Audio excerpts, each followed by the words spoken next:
Bonjour mesdames et messieurs, demain c'est la fête de Pâques, une fête à la fois chrétienne et païenne, de par son corollaire de mouvements de foule vers le centre du pays appelé Pâquinou, occasionnant souvent des dégâts, accidents et bien d'autres. Aujourd'hui nous voulons vous faire rêver à un Pâquinou sans accident, dont les victimes ont souvent des difficultés pour se faire indemniser. Quelle prise en charge pour les accidentés de la voie publique? C'est à cette question que tentera de répondre notre invité en direct ce matin, M. Noël Maïzan Kofi, le directeur général du Fonds de garantie automobile qui nous a rejoint. Monsieur le directeur général, bonjour. Bonjour.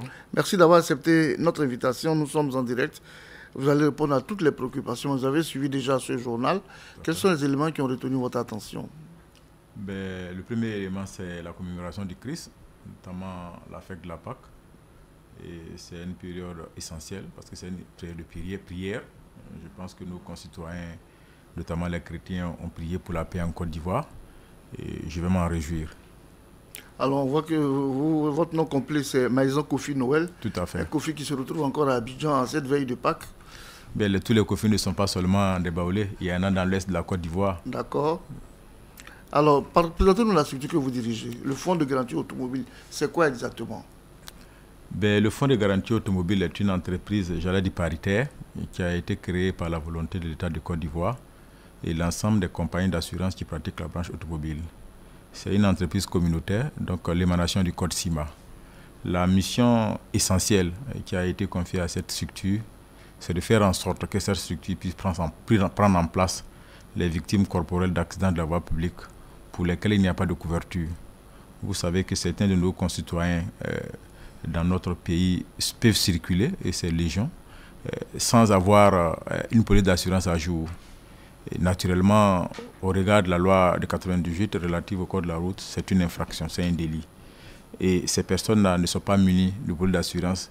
Lorsqu'ils sont auteurs d'accidents de la voie publique, naturellement, ils mettent en difficulté la victime parce qu'il n'y a aucune couverture pour la victime. Dans le cas d'espèce, lorsque cette victime-là nous saisit par le biais d'un constat, naturellement, pour montrer la preuve, pour apporter la preuve que l'accident a existé, en ce moment-là, nous mettons en place un mécanisme pour prendre en charge la victime, parce que c'est la victime qui est notre cible. Prendre en charge la victime au plan corporel, parce qu'un accident peut ouvrir des prises en charge corporelles. Nous prenons en charge la victime au plan corporel, mais également nous faisons agir lorsque la victime est consolidée, donc comme lorsque la victime est guérie, nous ouvrons la partie indemnitaire pour la prendre en charge au plan indemnitaire. Le deuxième niveau, qui est également légion, c'est le délit de fuite. Quand un usager de la voie publique est auteur d'accident de la voie publique, mais qui prend la fuite, c'est le même cas. La victime se retrouve être laissée pour compte. En ce moment-là, cette victime-là, lorsqu'elle nous saisit, nous la prenons en charge au plan médical, mais également au plan indemnitaire. Voilà la mission essentielle que l'État de Côte d'Ivoire, de concert avec les compagnies d'assurance, comme je l'ai indiqué, a confié au Fonds de garantie automobile. C'est déjà bien parti pour cette émission. Jusqu'à 8 h, nous en parlerons largement. Une transition vers la publicité avant le sport. Monsieur le directeur général, vous avez suivi avec nous ce grand reportage déjà. Quels sont les premiers commentaires ou les premières réactions que vous avez après avoir écouté? Je voudrais vous remercier de la qualité du reportage qui prend en compte toute la problématique relative à l'accident de la voie publique. Ce que j'ai noté, c'est que nos concitoyens ne sont pas au fait, j'allais dire informés de l'ensemble des instruments mis en place pour permettre aux victimes d'accidents de la voie publique d'avoir des réparations. Ce qui est dans notre organisation en ce qui concerne le milieu de l'assurance aujourd'hui, on note 3 typologies d'accidents. Il y a les accidentés de la voie publique qui relèvent du Fonds de garantie automobile. Les victimes qui sont éligibles, j'allais dire, au Fonds de garantie automobile, sont celles qui sont victimes d'accidents de la voie publique pour lesquels soit le chauffeur a pris la fuite, donc il n'y a pas d'assurance derrière, ou bien il n'y a pas l'assurance, le véhicule, le propriétaire n'a pas fui, mais il n'a pas de couverture. Alors justement, pourquoi cette circonscription accident lorsque l'auteur de l'accident n'est pas connu ou que le véhicule n'est pas assuré? Pourquoi ce fait-là? Oui, en réalité, le mécanisme qui a été mis en place, je termine par ça. Le premier élément, quand il survient un accident, naturellement pour toutes les voitures, si tous les usagers de la voie publique sont en règle, donc ça suppose qu'un automobiliste qui se retrouve sur la voie publique, la loi lui fait obligation d'avoir une police d'assurance à jour. C'est ce qui est la loi, c'est ce qui est la norme. Donc, si cela est respecté, naturellement, quand survient un accident de la voie publique, il ne peut pas avoir... Il a donc un réparateur derrière, donc la compagnie d'assurance qui a assuré le véhicule. Le deuxième niveau, c'est les véhicules de l'administration. L'État étant son propre assureur, l'État prend en charge les victimes d'accidents de la voie publique qui relèvent d'elle. Donc l'agence judiciaire du Trésor qui adresse cette problématique. Donc vous voyez qu'une compagnie d'assurance, pour tous les autres véhicules, la compagnie d'assurance prend en charge. Si c'est une voiture de l'administration, l'État prend en charge. Mais comme vous l'avez indiqué, pourquoi le fonds de garantie a été créé? Parce qu'on s'est rendu compte qu'il y a une typologie de victimes qui ne sont pas prises en compte et par les compagnies d'assurance et par l'État. Donc c'est ce vide-là que le fonds de garantie est chargé de combler. Donc je reprends, il y a 3 types de personnes ou bien de structures qui devaient être à même d'indemniser les victimes d'accidents de la voie publique en Côte d'Ivoire. Il y a les compagnies d'assurance, quand la victime ou bien le chauffeur, le véhicule est à jour, ou bien l'État, parce que les voitures de l'État étant son propre assureur, l'agent judiciaire du Trésor se fait fort de prendre en charge les victimes qui relèvent d'elle, ou au bout, si toutes ces victimes-là ne sont pas dans les 2 catégories, peuvent, sinon devraient se retrouver dans la 2e catégorie, c'est-à-dire de la 3e catégorie, qui est la mission principale du Fonds de garantie automobile. On a remarqué aussi dans le reportage que les Ivoiriens, généralement, n'ont pas de culture d'assurance. Ou n'ont pas confiance en leurs assurances. On a écouté certains propos dire qu'ils sont prompts à vous offrir leurs services, mais lorsqu'il y a des dégâts, on ne les voit pas. On ne les voit plus. Je vais parler des maisons d'assurance, justement. Oh non, ce n'est pas exact. La première chose, c'est ce que vous avez dit. Nous n'avons pas forcément la culture de l'assurance. Le deuxième niveau, c'est le manque d'information. Parce qu'aujourd'hui, dans le cadre de l'évolution du métier de l'assurance, il y a des instruments qui sont mis en place, qui sont des instruments de recours. Au niveau de la fêtière des assurances, il y a l'ASACI, qui est l'Association des sociétés d'assurance de Côte d'Ivoire, qui rassemble l'ensemble des assureurs de Côte d'Ivoire.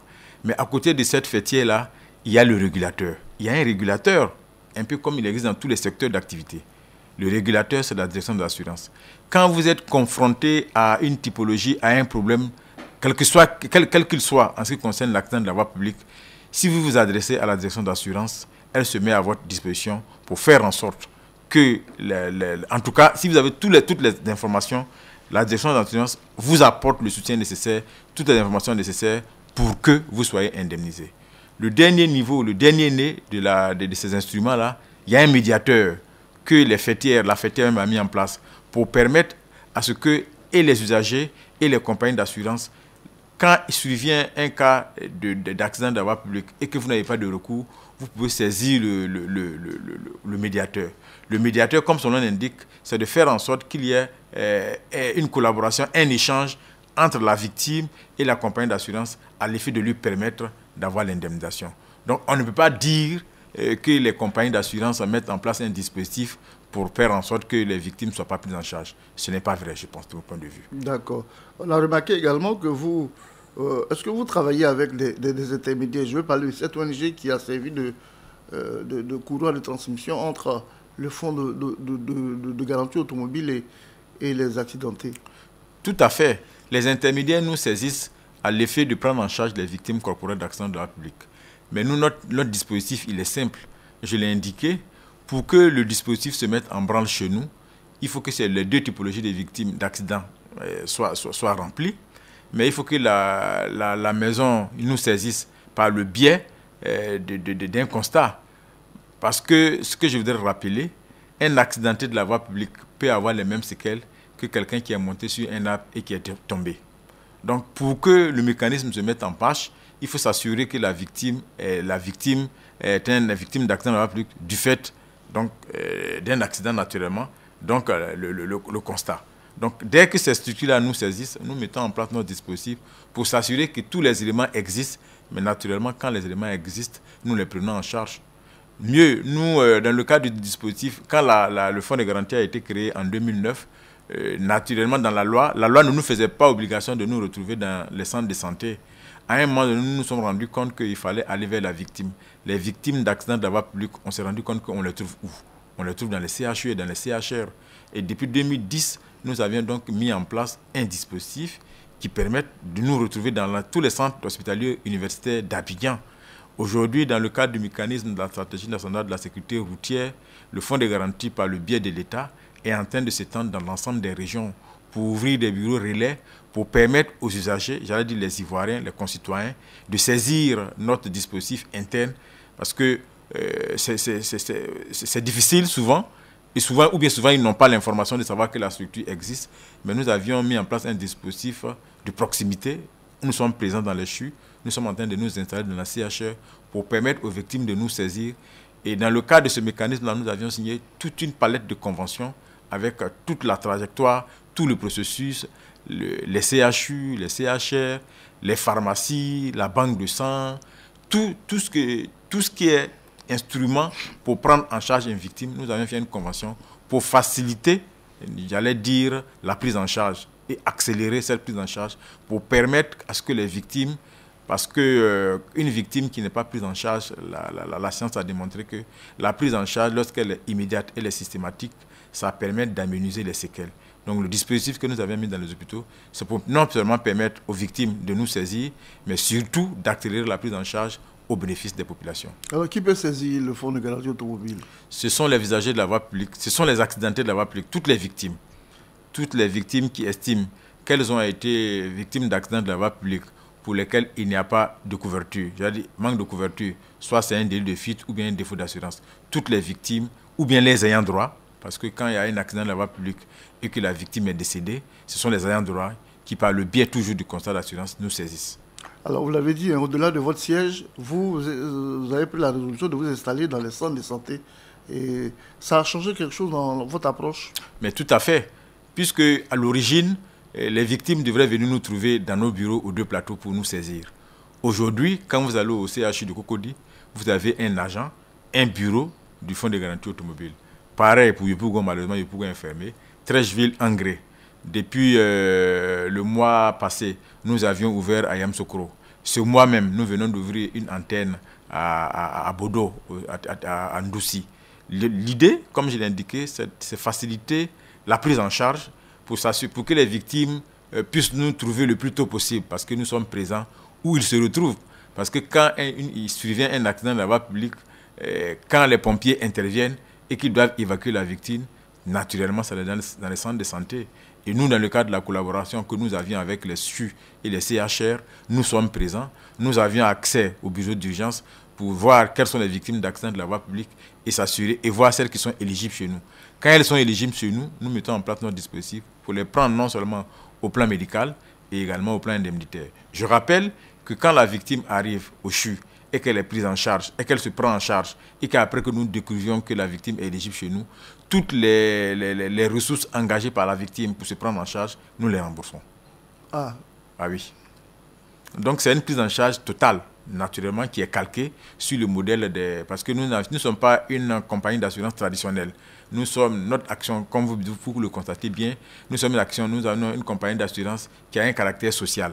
Naturellement, nous n'avions pas le même barème indemnitaire que, bien sûr, avec les compagnies d'assurance qui, eux, sont à la recherche du bénéfice. Nous sommes dans le cadre du social et nos tarifs ne sont pas les mêmes. Mais en ce qui concerne la prise en charge, nous prenons en charge systématiquement les victimes qui viennent dans les CHU. Naturellement, calés sur la base des barèmes des CHU. Moi, j'aime beaucoup les stats. Hein. Depuis 2009 que vous êtes installé, quel est le point qu'on peut faire? En termes de points, nous avions pas mal de victimes que nous avions plus, non seulement pour cette année, parce que notre activité est fragmentée en deux typologies. Il y a les prises en charge et il y a l'indemnisation. La prise en charge, c'est ce qui part lorsque la victime est blessée jusqu'à ce qu'elle soit consolidée. La consolidation, c'est la guérison. Donc l'ensemble des actions qui sont prises, si la victime manque de sang, on fait en sorte qu'elle ait le sang. Si la victime a une fracture, on met en place un dispositif de matériel d'ostéosynthèse. Il y a tout ce qui va avec. Donc c'est ça qui est la prise en charge. Et le deuxième niveau, c'est l'indemnisation. En ce qui concerne la prise en charge pour cette année, nous avions pris en charge 145 victimes d'accidents de la voie publique. Et en ce qui concerne l'indemnisation, nous avions pris 181 personnes en termes d'accidents. Naturellement, vous pouvez imaginer ce que ça peut coûter quand la prise en charge moyenne d'une victime oscille entre 2 500 000 et 3 millions. Alors, on remarque qu'il y a trop de morts causés justement par les accidents. L'alcool et les substances seraient les causes de ces accidents. Est-ce que vous recherchez à savoir de quoi la victime, qu'est-ce que la victime a eu, qu'est-ce qui a causé l'accident de la victime avant de la prendre en charge? Bien, il suffit qu'il y ait un dégât pour que vous preniez la personne en charge. D'abord, je voudrais rappeler que nous ne sommes pas, notre métier, nous ne prenons pas en charge les victimes, nous n'indemnisons pas le matériel. D'accord. Quand on ne dit pas le véhicule. Voilà, nous, on ne s'intéresse pas au véhicule, on s'intéresse à la personne humaine, la victime, c'est elle qui est notre cible. Je dois dire que du point de vue statistique, on peut s'informer par ailleurs. Et je pense que dans le cadre de la collaboration qu'on a avec l'ensemble des acteurs du secteur, notamment l'OSER, le ministère des Transports, la DGP, toutes ces informations-là nous permettent de savoir que la plupart des victimes, la plupart des accidents de la voie publique sont le fait, en tout cas pour la majorité des cas, c'est des cas humains. Mais à côté de ça, ce qui nous intéresse, c'est la victime. Nous ne nous posons pas de questions. Quand la victime rentre dans notre dispositif et qu'elle est éligible, nous, on met en place notre dispositif pour sauver la victime, pour prendre en charge la victime, pour ne pas que ça aggrave les séquelles. Parce que quand les séquelles s'aggravent, les dépenses deviennent plus élevées. Donc le dispositif qui est le nôtre, c'est vraiment la cible qui est la nôtre, c'est la prise en charge des victimes. C'est la victime qui est notre substrat. J'allais dire on va dire, c'est notre client, la victime.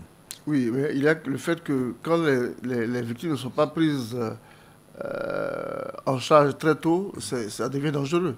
Tout à fait. C'est pourquoi c'est ce qui a motivé le fait que nous soyons délocalisés dans les CHU, dans les CHR. Parce que si la victime doit nous trouver au bureau et on va mettre en place un dispositif administratif à partir du bureau, on a estimé que dans le cadre de la prise en charge, la célérité pourrait être amenuisée. C'est pourquoi d'ailleurs nous avions des agents sur place qui sont dans le cadre de la collaboration, qui sont permanemment aux urgences.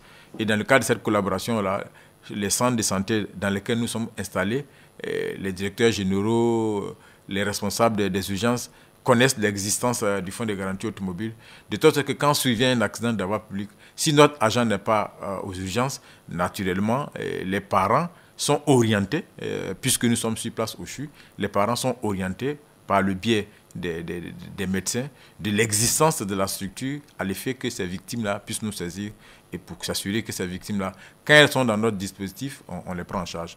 Mais je voudrais quand même rappeler qu'il y a un mécanisme qui est en train de se mettre en place parce que l'État a réfléchi sur tous ces paramètres. Vous avez tout à l'heure, j'ai indiqué que, et vous l'avez posé la question à juste titre, pourquoi seulement ce sont les 2 victimes-là que nous prenons en charge et nous ne prenons pas toutes les victimes. Et j'ai indiqué également que ces victimes-là, à la base, sont couvertes soit par les compagnies d'assurance ou bien par l'État elle-même. Aujourd'hui, dans le cadre du dispositif de la stratégie nationale de la sécurité routière, l'État est en train de faire en sorte que toutes les victimes qui viennent au CHU ou au CHR, en tout cas victimes d'accidents de la voie publique, qui vont dans un centre de santé, un dispositif est en train d'être mis en place pour que ces victimes-là soient prises systématiquement. Il y a une stratégie qui est en train d'être déployée, qui est portée par le ministère de l'économie et des finances, le ministère des Transports, oui. Et de concert avec le ministère de l'économie et des finances, puisque le fonds de garantie automobile est arrimé au ministère de l'économie et des finances. La part qui est la nôtre dans le cadre de cette stratégie-là, c'est naturellement cette prise en charge. Parce que l'État, ayant fait le constat de notre présence dans les centres de santé et dans les CHU, dans les CHR, a estimé qu'il n'y a pas mieux que le fonds de garantie automobile, de faire en sorte qu'une victime arrive au CHU ou au CHR, qu'on les prenne systématiquement en charge. Pour éviter ce que vous avez dit, parce que quand la victime traîne à être prise en charge, naturellement les séquelles s'amenuisent et les complications peuvent survenir. Donc dans le cadre de cette stratégie-là, à terme, si le projet de loi est adopté, à terme, le fonds de garantie automobile aura pour charge de prendre systématiquement toutes les victimes, sans se poser de questions, des victimes qui arrivent au centre de santé, au CHU, les prendre en charge, et puis après, dans le cadre de la collaboration qu'on a avec ces différentes structures-là, on va faire les recours nécessaires pour s'assurer qui paye. Parce que quand survient un accident, naturellement, il y a forcément quelqu'un qui est là pour payer. Donc la réparation, comme quelqu'un l'a dit dans l'interview, il doit avoir systématiquement un réparateur. Parce que quand survient un accident de la voie publique, soit c'est l'État qui prend en charge parce que c'est un véhicule de l'État, soit c'est une compagnie d'assurance parce que soit la voiture est assurée, ou bien c'est le fonds de garantie automobile parce que soit l'auteur a pris la fuite, ou bien il n'y a pas d'assurance. D'accord. On s'arrête là pour la première heure de week-end info, mesdames et messieurs. Notre invité en direct est M.